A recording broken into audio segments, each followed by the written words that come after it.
París és la ciutat de la llum, la ciutat de l'amor, de Montmartre i Le Marais, del Louvre, el Centre Pompidou, l'Orsay i el Rodin. Una ciutat amb no un, sinó dos arcs de triomf, plena de places i jardins de pel·lícula. A París han caigut reis, s'han inspirat alguns dels artistes més increïbles de la història, s'han viscut episodis que han marcat a tota la humanitat. París és una de les ciutats més increïbles del món i, per sort, nosaltres la tenim a tocar. Benvinguts a París.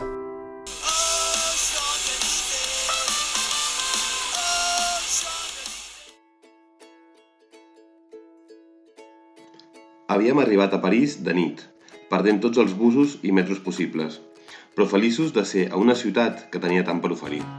Amb la Greta ja una mica més gran, la pregunta era: li agradaria tant com Suècia?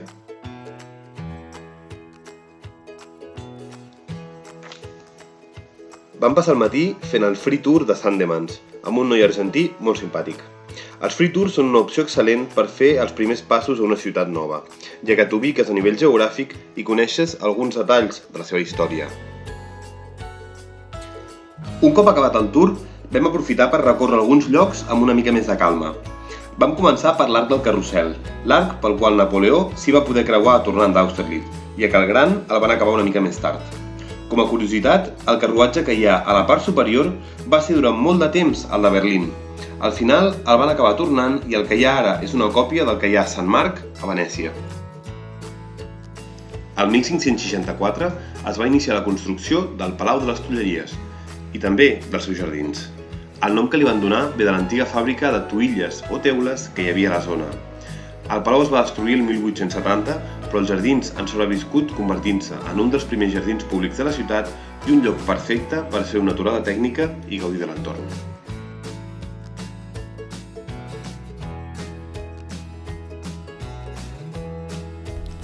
Vam agafar el metro per anar al canal de Sant Martin, que l'han deixat molt bonic, no només la zona del canal, sinó tots els voltants, on hi ha un munt de carrers on trobeu cafès, bistrots i llocs per prendre alguna cosa.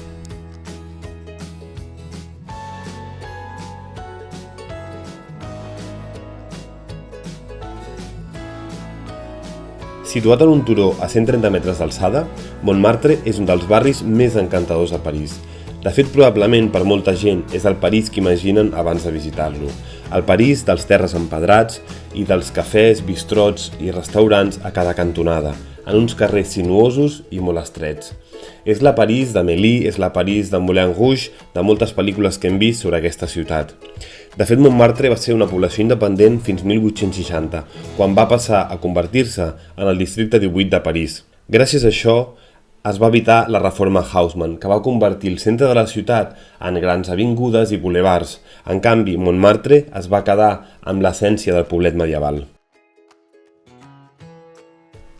Com a bons friquis d'Amélie, vam anar a prendre alguna cosa a l'Edé Moulin i vam fer uns quants vídeos per dintre perquè veieu una mica com és el bar de la pel·lícula.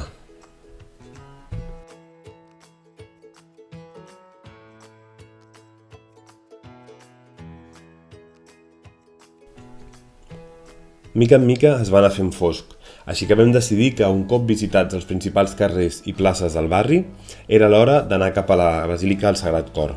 Un cop allà vam poder veure les vistes de la ciutat i vam poder visitar-la per dins, que realment ens va sorprendre molt positivament. No moltes guies et recomanen que hi entris o que la visitis i ens va semblar molt bonica. A més, la imatge des de fora, il·luminada amb els fanals, és increïblement preciosa. Un cop visitada la Basílica, ens quedava només fer un sopar de campionat a una de les places del barri i a un dels llocs més antics de la ciutat. La Mère Catherine, un restaurant obert el 1792.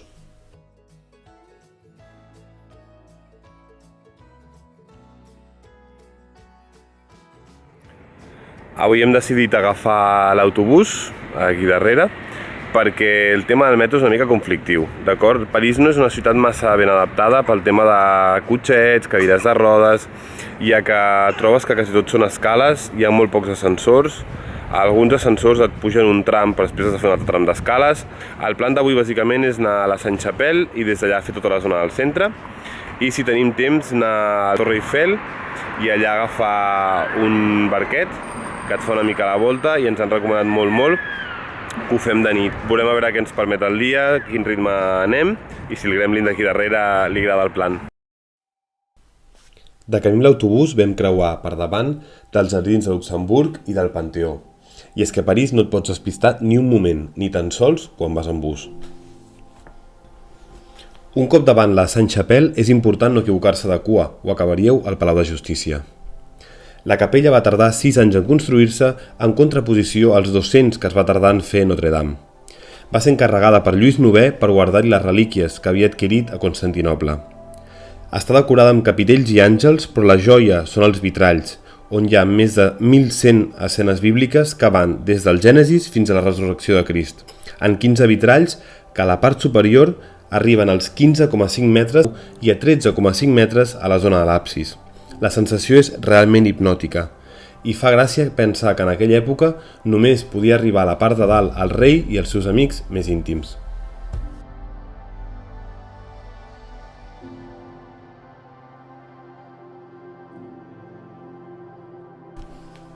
A pocs metres, seguint el Sena, trobem la catedral de Notre-Dame, que malauradament va patir un greu incendi l'any 2019.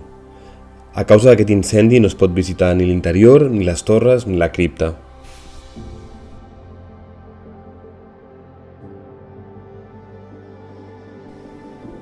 Ens vam dirigir cap al nord-oest de la ciutat, passant per davant d'edificis tan emblemàtics com l'Hôtel de Ville o el Centre Pompidou.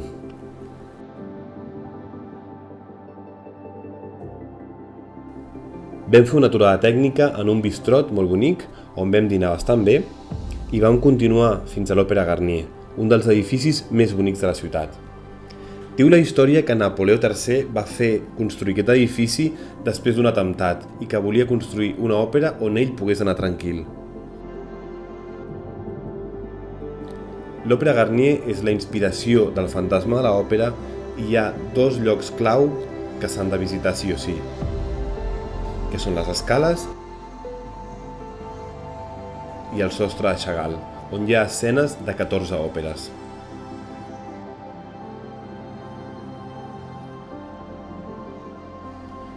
Com a curiositat, a l'haver tingut tractes amb Napoleó, l'arquitecte no va ser convidat a la inauguració i va haver de pagar una entrada de la seva butxaca.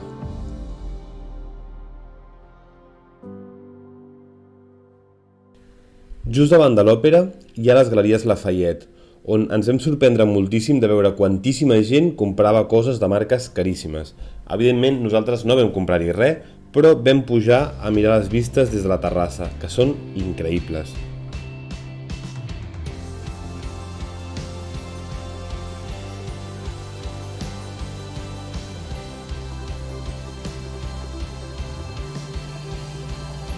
Vam començar a baixar cap a la plaça de la Concòrdia i de camí ens vam trobar amb l'església de la Madeleine, construïda com si fos un antic temple grec. S'hi solen fer molts concerts, res a veure amb el que vam trobar nosaltres.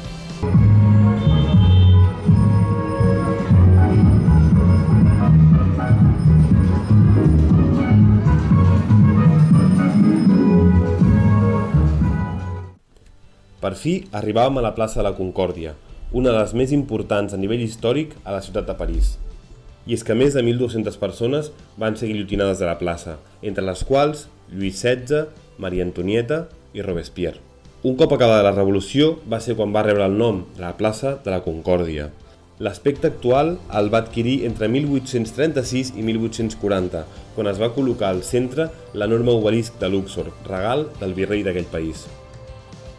Els Camps Elisis són una de les avingudes més famoses del món, a l'alçada de la 5a avinguda de Nova York o Oxford Street a Londres. El nom ve de la mitologia grega. L'Elisi era on els herois i la gent virtuosa gaudien del descans després de la mort. Ara molt no s'hi pot descansar, ja que és un dels carrers amb més vida de la ciutat. Com podeu veure, l'Arc de Triomf que vam trobar era una mica diferent del que la gent sol veure a París, ja que per un homenatge pòstum a l'artista búlgar Christo estava tot embolicat. L'Arc de Triomf es va construir originalment perquè quan Napoleó tornés d'Austerlitz pogués fer una entrada triomfal a la ciutat. Lamentablement, l'entrada triomfal la va haver de fer el seu fèretre, ja que l'arc va tardar massa en estar construït. I d'un símbol de la ciutat a un altre. Arribàvem i tancàvem el dia a la Torre Eiffel, el famós monument construït el 1889 i que havia de ser un element temporal de la silueta de París. Dissenyada per l'arquitecte Gustave Eiffel, va ser criticadíssima. De fet, Guy de Maupassant deia que menjava dins de la torre per no haver-la de veure. Vam menjar unes creps delicioses, baixant per Trocadero, i ara sí, acabàvem el dia fent el tour amb el barquet. És un tour circular que comença i acaba a la Torre Eiffel i només per això ja val la pena.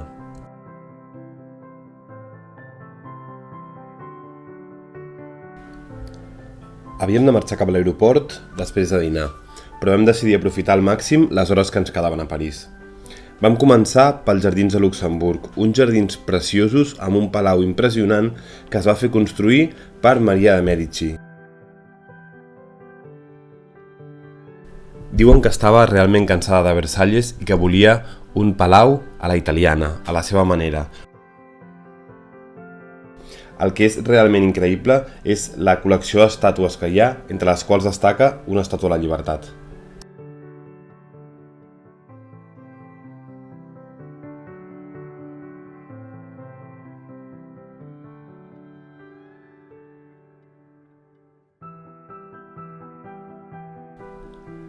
Quan Lluís XV es va recuperar d'una greu malaltia el 1744, estava tan agraït per seguir viu que va concebre una magnífica església en honor a Santa Genoveva. Aquesta església és el Panteó i s'ha acabat convertint en cementiri d'algunes de les personalitats més il·lustres de la història de la ciutat.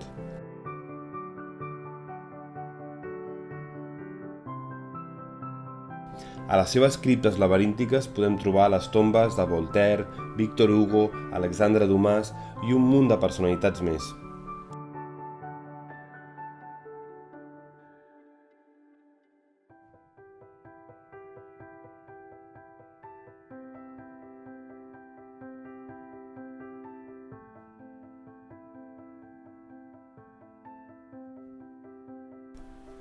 Vam fer l'últim àpat a París mantenint-ho tot molt tradicional. Una galet, una tartine i una omelette, que a la Greta li va encantar. Vam decidir que, tot i que no teníem molt de temps, apuraríem al màxim per arribar a Les Invalides abans de marxar cap a Barcelona.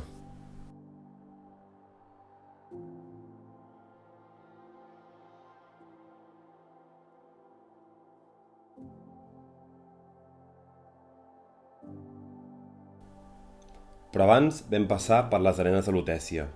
Les runes daten del segle I, però ara ben poc queda del que havia sigut un amfiteatre amb capacitat per 15.000 persones. Tot i això val la pena de veure.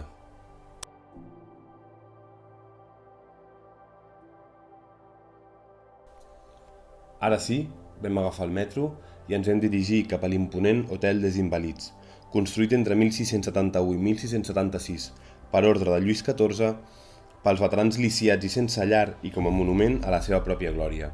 Lamentablement no vam poder veure massa perquè el temps se'ns tirava a sobre, però només la cúpula i algun dels patis val la pena de visitar, encara que aneu amb pressa. També podeu fer un ull a la tomba de Napoleó.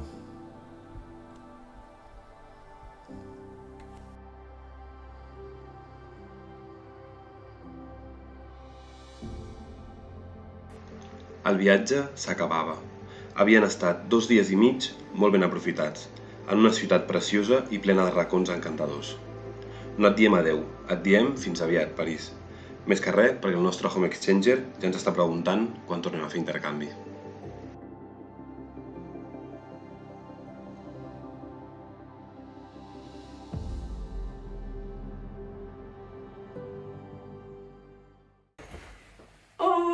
Champs-Élysées,